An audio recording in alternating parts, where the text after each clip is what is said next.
selamat sore untuk kita semua. Kami dari kelompok 6 akan mempresentasikan hasil diskusi kami. Oleh karena itu, sebelumnya kami akan memperkenalkan nama. Perkenalkan, saya Ince Novita Bahan selaku moderator. Perkenalkan, nama saya Nuria Siran sebagai materi 1. Perkenalkan, nama saya Yosua Ibu. Perkenalkan, nama saya Rotina Surati. Kami akan mempresentasikan hasil diskusi kami tentang manajemen biaya strategis. Manajemen biaya strategis adalah pendekatan manajemen biaya yang tidak hanya fokus pada penghematan atau efisiensi biaya, tetapi juga mengkaitkan pengolahan biaya dengan strategi bisnis jangka panjang untuk meningkatkan keunggulan kompetitif perusahaan. Dengan kata lain, SCM bukan sekedar mengurangi biaya, tetapi memastikan bahwa biaya yang dikeluarkan benar-benar mendukung strategi perusahaan untuk menenangkan persaingan. Manajemen merupakan suatu proses untuk mengkoordinasikan kegiatan pada pekerjaan secara efisiensi maupun efektif. Pada proses ini menggambarkan fungsi-fungsi yang sedang dalam proses atau kegiatan awal yang dilakukan para manajer, yaitu dimulai dari hal yang dilakukan, yaitu pertama, memimpin, merencanakan, mengorganisir, serta mengendalikan rencana perusahaan. 2.1 Pengertian manajemen dan strategis. Manajemen biaya strategis merupakan penggunaan pada data biaya untuk membuat perkembangan serta mengidentifikasikan strategis yang sangat umum dan akan menghasilkan keunggulan bersaing yang akan terus-menerus. Strategis berasal dari bahasa Yunani strategos yang artinya ilmu para jenderal untuk menenangkan pertempuran dengan cara menggunakan sumber daya yang sangat terbatas. Tahun Simolving 2000.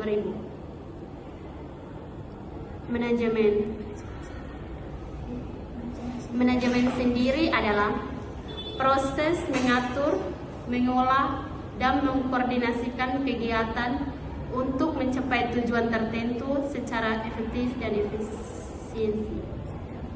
Sedangkan strategi sendiri adalah sesuatu yang berkaitan dengan strategis, yaitu cara atau rencana yang digunakan untuk mencapai tujuan jangka panjang dan memberikan keunggulan. 2.2 Fungsi informasi manajemen biaya. Informasi manajemen biaya dikembangkan dan digunakan untuk mengimplementasikan strategi organisasi. Ini terdiri dari informasi keuangan tentang biaya dan pendapatan dan informasi non-keuangan tentang retensi pelanggan, produktivitas, kualitas, dan faktor kunci sukses lainnya bagi organisasi. Manajemen biaya adalah pengembangan dan penggunaan informasi manajemen biaya. Manajemen biaya atau cost management merupakan perkembangan atau kegunaan dari informasi manajemen biaya. Hal ini dikembangkan di dalam rantai nilai pada suatu informasi organisasi dari tahap 1 sampai tahap 5, yaitu terdiri dari keputusan, informasi, pengetahuan, peristiwa bisnis, serta data. Maka dari itu, hal ini membuat manajemen berfokus pada kegunaan dan ketepatan waktu, berbeda dengan laporan keuangan yang berfokus pada keakuratan dan kepatuhan dalam persyaratan pelaporan. 2.3 Lingkungan bisnis kontemporer.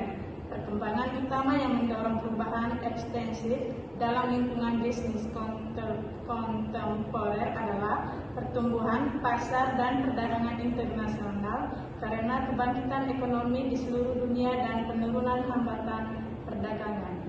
Lingkungan bisnis sangat berpengaruh terhadap manajemen biaya karena secara global lingkungan dunia usaha sedang berada di masa transisi karena di era revolusi industri sampai era revolusi serta komunikasi. Dengan adanya perkembangan tersebut, komunikasi informasi semakin bermutu dan makin cepat. Hal ini menyebabkan perubahan pada lingkungan yang dinamik, cepat hingga rumit, membuat perubahan tersebut tidak hanya bersifat revolusioner. Maka hal ini dapat disimpulkan, perubahan pada lingkungan bisnis yang semakin pesat sangat berpengaruh kepada kebijakan-kebijakan perusahaan, apalagi terhadap manajemen biaya. 2.4 Teknik manajemen kontemporer. Teknik manajemen kontemporer adalah metode atau pendekatan modern dalam manajemen yang dikembangkan untuk menghadapi perubahan dunia bisnis yang cepat, persaingan yang tinggi, dan perkembangan teknologi. Teknik ini lebih maju dibandingkan teknik manajemen tradisional karena fokus pada efisiensi, kualitas, inovasi, data, dan kepuasan pelanggan. Berikut beberapa teknik manajemen kontemporer, yaitu yang pertama, kartu skor berimbang dan peta strategis. 2. Rantai nilai. 3. Perhitungan biaya dan manajemen. 4. Intelijen bisnis. 5. Perhitungan biaya berdasarkan target. 2.5 Berbagai macam jenis strategi kompetisi. Perusahaan berfokus untuk membangun pertumbuhan yang berkelanjutan dan menguntungkan dalam jangka panjang dengan mencapai berbagai kepemimpinan dalam kategori, yaitu berinovasi seputar produk inti dan kategori produknya, memperluas ke pasar geografis, peluang tinggi, dan usaha patungan atau kemitraan strategis, serta memberikan kualitas dan nilai yang unggul kepada pelanggan dan mendorong efisiensi operasi. Berikut berbagai macam jenis strategi kompetitif yang paling dikenal dan banyak digunakan dalam dunia bisnis. Saya jelaskan secara jelas, singkat, dan terstruktur agar mudah dipahami. Yang pertama, strategi kompetitif menurut Michael Porter. Yang kedua, strategi kompetitif menurut Mills dan Shaw. Yang ketiga, strategi bersaing berdasarkan keunggulan. Yang keempat, strategi kompetitif lainnya. Baik, saya akan melanjutkan 2.6 Lingkungan profesional akuntan manajemen. Akuntan manajemen adalah akuntan yang menyediakan informasi keuangan dan non-keuangan untuk membantu manajemen melakukan perencanaan, pengendalian, pengambilan keputusan, dan evaluasi kinerja perusahaan. Dalam menjalankan tugasnya, akuntan manajemen bekerja dalam suatu lingkungan profesional yang mempunyai aturan, standar, etika, organisasi pendukung.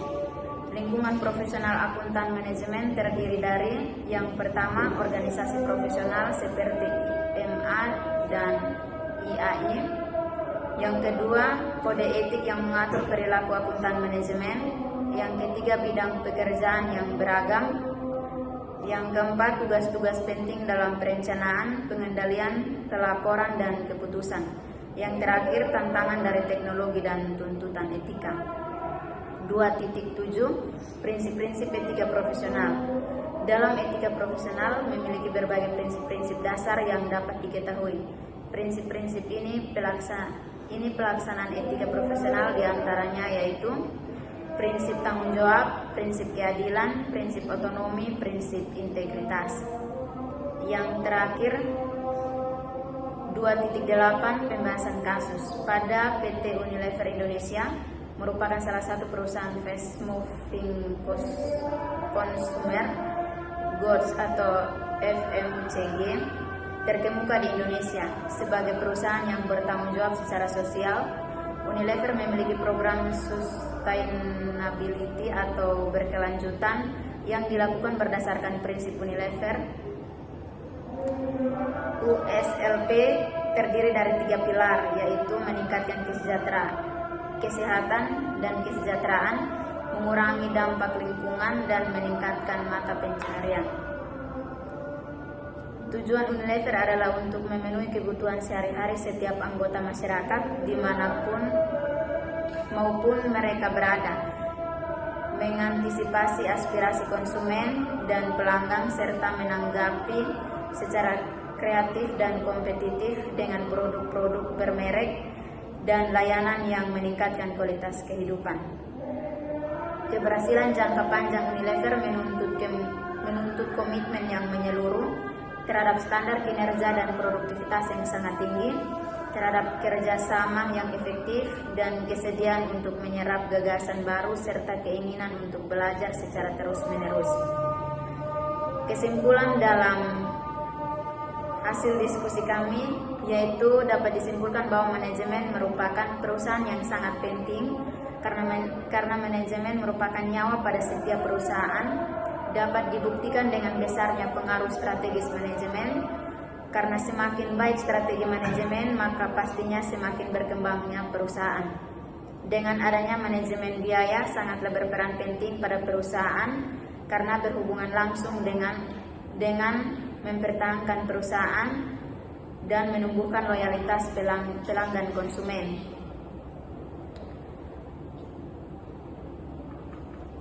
Sekian dari hasil presentasi kelompok kami. Sekian dan terima kasih.